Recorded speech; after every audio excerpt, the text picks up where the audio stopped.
Mana gulimni qaranglar. Aylanib ketay. O'tgan kun videosini shorts video qilib turib qo'ydim.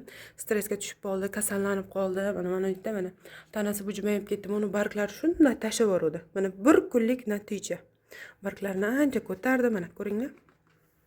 Ko'rishlaring mumkin. Barglari go'zallashdi. Aspirinli sprey qildim. Tagiga mana suv tayyorlab qo'ydim. Mana bir kunlik natija. Boshqa dori kerak emas. 2 dona sharoit qilib berdim. Aspirinli o'g'illi suv qo'ydim. Bir qator shunday qaradim, yengil va yorug' joyga qo'ydim. Tashqaridagi yorug'lik o'zi yetarli. Gul o'zi kurashadi, harakat qiladi va yashnaydi mana. Qish kunlarida ortiqcha ozuqa, dori, gul do'konlariga borib dorilar olib, bunga paqir-paqir, chelak-chelak bo'lmasa litr-litr suv quyish, dori berish shart emas.